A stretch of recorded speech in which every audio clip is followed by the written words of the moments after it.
Welcome back, everybody, for another deep dive. And today we're going to look at a case that's really unsettling. Oh, yeah. The story of Anthony Sully, Yeah. a California police officer turned serial killer. Hmm. But there's a twist, and it came out after his death. And it's a twist that, well, I think it's going to make all of us kind of look at ourselves and think about human nature in a different way. Yeah, you're right. I mean, this is one of those cases that Yeah. it just it makes you question everything. So let's start with his early life. Yeah. See if there's any clues there as to, what set him on this path. Yeah. He was born in San Francisco in 1944. Hmm.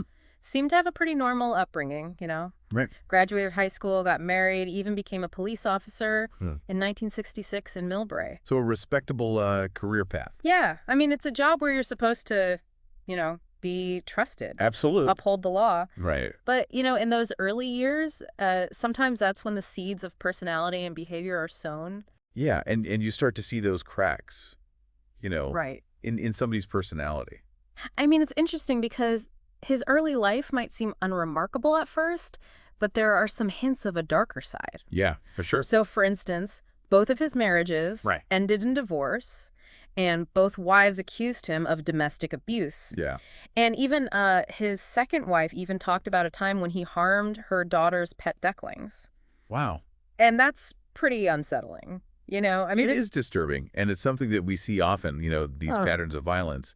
They often start with the people closest to them, right. the ones they have power and control over. So it's like almost like a pressure cooker then. Yeah, I think you can see it that way. Yeah, where the pressure is building and building and building. Exactly. And then finally it explodes. Yeah. And it seems like when he left the police force in 1974, that might have been a turning point. Right. He became an electrical and construction contractor. Okay. And he even rented a warehouse in Burlingame. And this warehouse, as we're going to find out later, is going to play a very, very big role in his crimes. Right. So this transition from this structured environment of law enforcement, maybe that it gave him a sense of freedom, Yeah. but also maybe a lack of accountability. Right. And maybe that's when his darker impulses really could take over. Yeah, because around the same time, he really started getting into the darker side of San Francisco. Oh, wow. Hanging out with pimps and prostitutes. Huh. And he even started calling himself Jack, like he was trying to be somebody else. Interesting, a new identity. Yeah. Like he's leaving the old one behind and embracing something new. Yeah, and I mean, it seems like he was really drawn to this underbelly of society. Yeah. But to really understand how dark things got, we need to talk about the victims. Okay.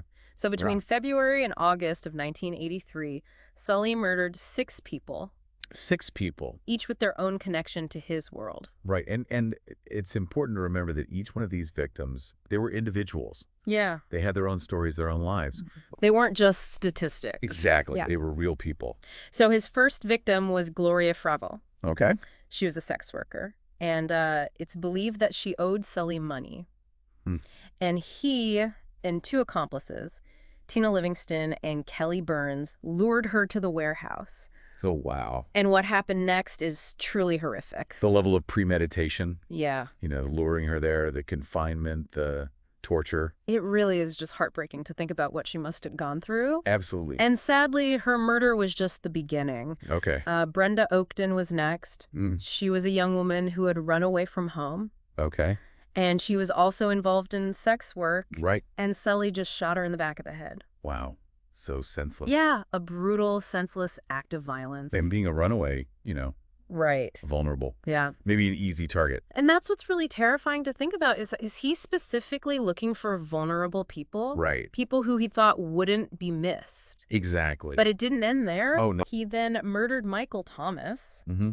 a pimp who had gotten into an argument with Sully, Okay. and then Phyllis Melendez, Okay. who was Michael's common-law wife. Right.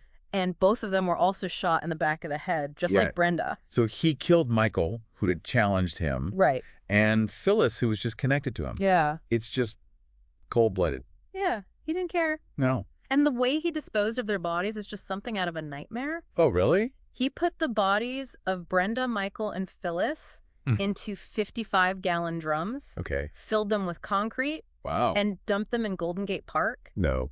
Can you imagine being that park patrolman who finds those drums? Oh, that must have been just horrifying. Yeah, it really speaks to his audacity. I mean, Right. he thought he could just erase these lives like they never happened. Yeah, just get away with it. Yeah. Wow. And it's just hard to even fathom, the darkness Right. it takes to not only do that, but then to try to just conceal it like it's nothing. Right, just dump them in a park. Yeah, like it's garbage. Unbelievable. But sadly, the body count didn't stop there. Oh, no. 2 more women, Barbara Searcy and Catherine Barrett, Okay. would also become Sully's victims. And it's that escalation. Right. That's really concerning. Yeah, It seems like the more he did it, right. the less inhibited he became, Yeah. the more depraved the acts.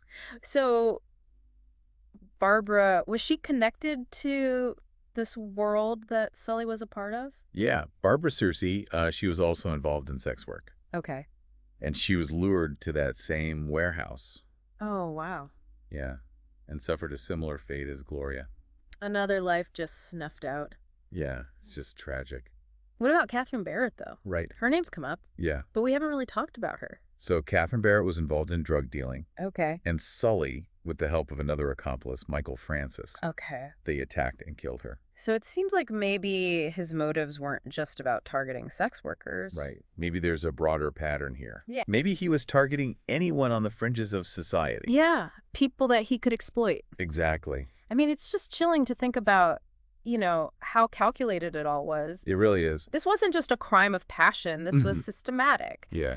But thankfully, his reign of terror did come to an end. Okay. His fingerprints were found on those drums in Golden Gate Park. Ah. And that led to his arrest in August of 1983. So that was really the key, Right. the breakthrough they needed. Yeah. I mean, it not only linked him to the murders, Right. but it also revealed the bodies of Brenda, Michael, and Phyllis. Yeah. And on top of the fingerprints, Yeah.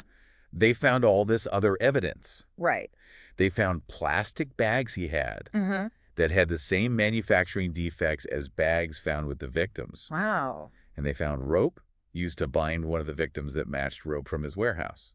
I mean, it's just a mountain of evidence. It really was. And then there's Tina Livingston, Right. one of his accomplices. She agreed to testify for the prosecution Wow. and revealed all these really chilling details Oh, wow. about Sully's crimes. I mean, that must have been really hard for her. Oh, yeah. I mean, to know that you were involved in something like this. Yeah, and to come forward, Right. knowing all the details. Yeah, but her testimony was instrumental Absolutely. in ensuring that Sully was held accountable. Right. And in 1986, he was convicted of all 6 murders and sentenced to death. Wow. His accomplices, Kelly Burns and Michael Francis, also received lengthy prison sentences. So you know the justice system. Right. It's not perfect, Of course. but right. it served its purpose in this case. They were held accountable, Exactly. but the story doesn't end there. Oh. Remember that twist that we mentioned? Yeah. That's where we're headed next. Okay. And it's going to make you question everything you thought you knew About ship. and just the complexities of human nature. Wow. Okay, so we've talked about Sully's descent into darkness. The horrific crimes that landed him on death row. Hmm. But now let's get to that unexpected twist. Okay. In 2023, at the age of 79, Oh. Anthony Sully died Okay. of natural causes Mm-hmm. while still incarcerated. So you might think, okay, that's it. Right. End of story. Yeah, case closed, but not quite. Oh. So here's where it gets really bizarre. Okay. It all has to do with Sully's emergency contact, Okay, his emergency contact. a man named Kent Nielsen. Kent Nielsen. Now, Nielsen wasn't a family member. Okay. He wasn't a longtime friend. Hmm. He was someone who had met Sully decades earlier Okay. when Sully was still a police officer. So this young man Yeah. meets a police officer Right. who years later becomes a serial killer. It's wild, right? Yeah, it's like life is full of these weird coincidences. Yeah, you know. Crazy. And it gets even weirder Okay. because in 2002, Nielsen decides to reach out to Sully. He reached out to him. Yeah, he goes and visits him Wow. at San Quentin State Prison. San Quentin, San Quentin, that's Wow. where they keep. the worst of the worst. Yeah, I mean. Why would anybody want to visit someone there? Especially someone you just met briefly years ago. Right. Like, why would you even. That's a good question. I know, and here's the thing. What? It wasn't just a one-time visit. Right. For the next 20 years, Years. Nielsen regularly visited Sully in prison. Wow. They exchanged letters and cards. So they developed a real friendship. Yeah. I mean, what? That's incredible. I know, it really makes you think about You know, I know. like forgiveness and compassion and Right. like, is there a human connection there? Even in the face of this darkness. Yeah, I mean, was Nielsen just morbidly curious? Right. Did he think he could redeem Sully? Or Well, was it something else? we may never know. And here's the thing that I find even more perplexing. Okay. Nielsen never asks Sully why he did it. Never asked him why. Never. He never wanted to know why Sully committed those murders.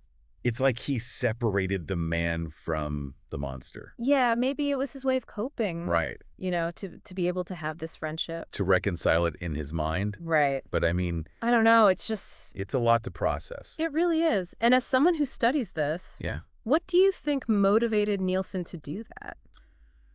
I mean, it's hard to say Right. without knowing more about him. Right. But his actions suggest that he believed in redemption. Yeah. Maybe even for someone who did something so terrible. Yeah. Like a little sliver of hope Right. for humanity. Wow. So we've really gone deep We have. into the story of Anthony Sully. Yeah. From seemingly normal beginnings, Right. just this horrific darkness. Yeah. We've explored his crimes, The victims. the victims, and that really unexpected twist of Right. his friendship with Kent Nielsen. Yeah, It's a story that really challenges us to think about human nature. it does. And it leaves us with more questions than answers. Definitely. And I gotta say, I'm walking away from this with a real sense of unease, I understand. but also a deep respect for the victims and their families. Of course. And I think the big takeaway for me is that evil can hide anywhere. Yeah. And even in the darkest of places, there are Yeah. people who are searching for connection. And understanding. Yeah. So thank you for joining us on this journey. Yeah, thank you. It was unsettling but important, and I think we all learned a lot. I think so too.